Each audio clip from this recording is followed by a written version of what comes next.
Mingo na taga Mindoro.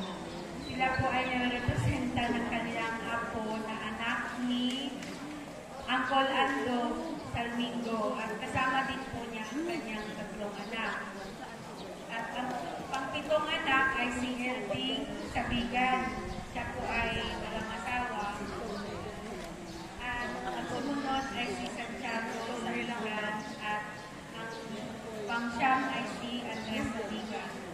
Last year po ay medyo marami po kami kasi nakapunta po yung mga taga-Mindoro. Pero mamaya pa po ay hahabol po ang aming mga pinsan. Yun lang po. Oh, picture! 1, 2, ready! Okay.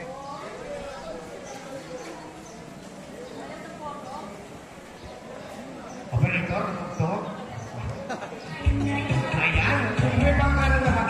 At kaya po, hayaan niyo po ako ibang pakilala sa pamilyang ito na kung saan ay lulubog linitaw.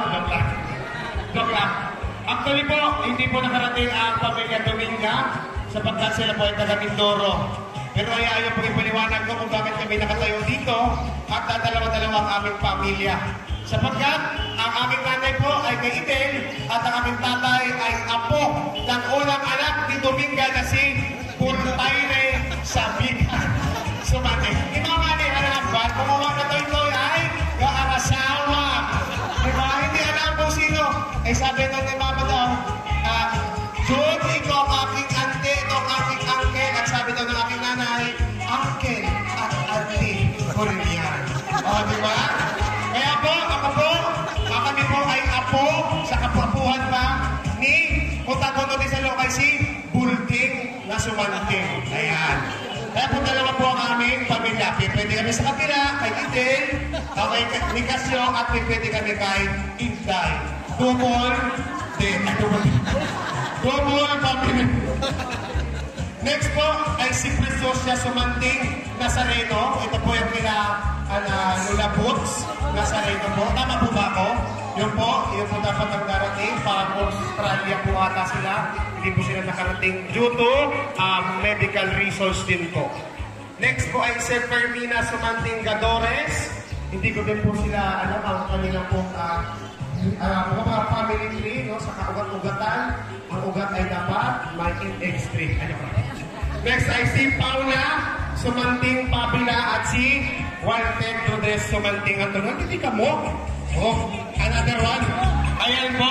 Wala po ang papa sapagkat siya po ay tumulong kanina sa pagkatay po ng baboy at paghahanda din po. Kaya po sobrang pagod eh. Kami naman po ay nire-representa ang buong Sumanting family. Thank you po. Wag po kayo matakot dahil isang lahi pa rin po tayo.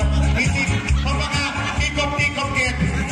Umain-iwanan, pamilya lamang. Kasi next po na magpe-present ay si pamilya po ng Espirijon Sabigan. Espirijon. Palakpakan po natin.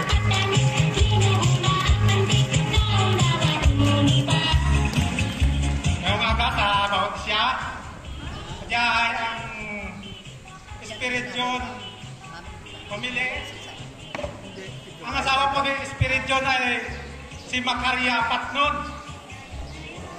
At ang ng mga una ay si Yam.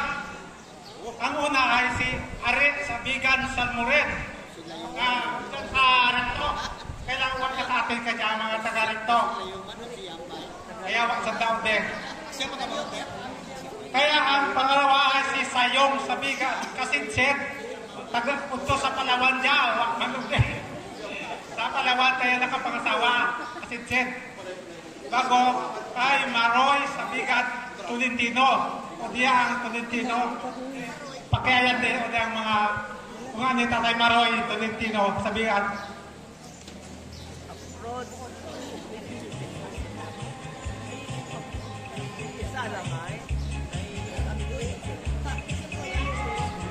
O yan nagatin ni kay Tatay Maroy Sabigan Tolentino. Kagaan isa si Aro Sabigan. Uwa niya nakapangasawa, namatay lang man daw, awa nakapangasawa. Kag si Ireneo Sabigan, uwa man dyan nakapangasawa.